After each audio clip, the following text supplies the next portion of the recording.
দেখো বন্ধুরা, সকালবেলা যেরকম পুজো হয়, সকালবেলাটা ঘুম থেকে উঠে খুব ভালোই বেশ কাটছিল। তার মধ্যে দিয়েই একটুখানি মন খারাপ হয়ে গেল। দেখো, পুজো যেরকম তোমার দাদার নিত্যদিনে যেরকম পুজো দেয় সেরকম দেওয়া হয়েও গেল। দিয়ে যাই হোক, দোকান থেকে আসলাম, এবার চা করব। তার মধ্যেই লেগে গেল দুজনকার মধ্যে। এবার যাই হোক, স্বামী স্ত্রীর মধ্যে যা হয় একটু খোটামুটি লেগে গেল। দিয়ে এবার মন খারাপ করে বসে আছি চা খাওয়া হয়ে যাওয়ার পরে।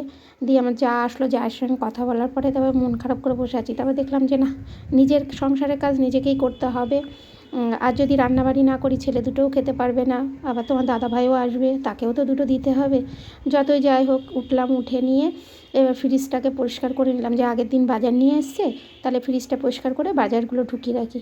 দেখো, এত কিছু করি, তাও বলে যে তুমি বসে কি করো? এই যে সংসারের এই সব কাজগুলো কে করে? অন্য কেউ এসে করে দিয়ে যায়? কেউ তো করে না, সে তো তাহলে আমাকেই করতে হয়।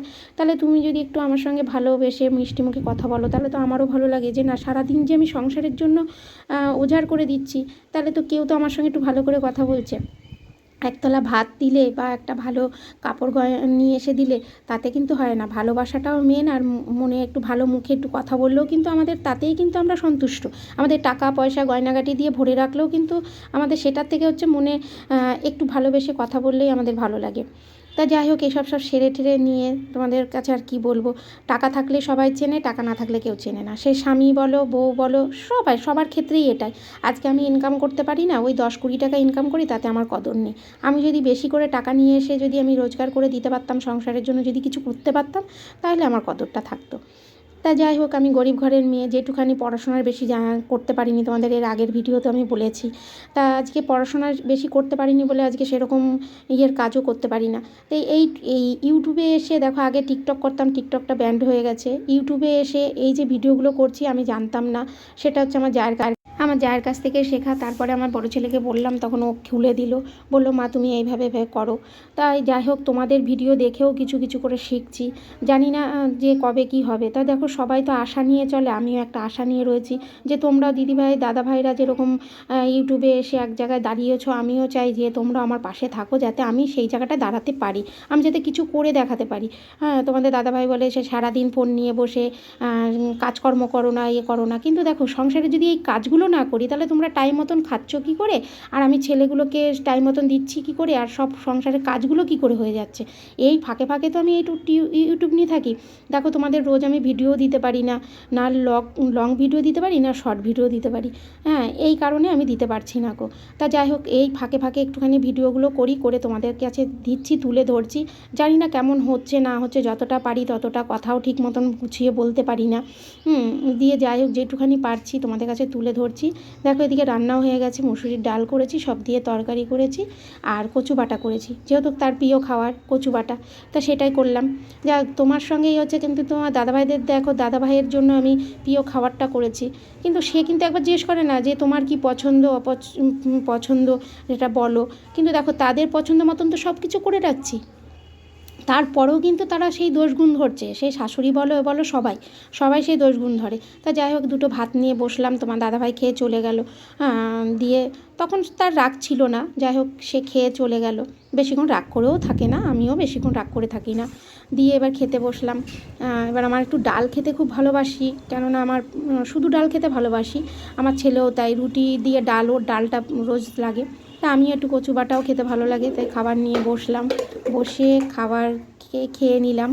দিয়ে যাই হোক, খাওয়া দাওয়ার পরে চিন্তা করতে করতে খাচ্ছি। তাও সবাই বলে যে চিন্তা করতে করতে মন খারাপ করে খেতে নেই। আমি একটু লক্ষ্মী ঠাকুরের তাই মা লক্ষ্মীকে আর গোপালকে স্মরণ করে দুটো মুখে ভাত নিলাম। দিয়ে যাই হোক, খেয়ে দিয়ে উঠে মন খারাপও লাগছে, যাই হোক খাচ্ছি। খেয়ে দিয়ে উঠে এবার মশারিও আছে, সেটাও করব।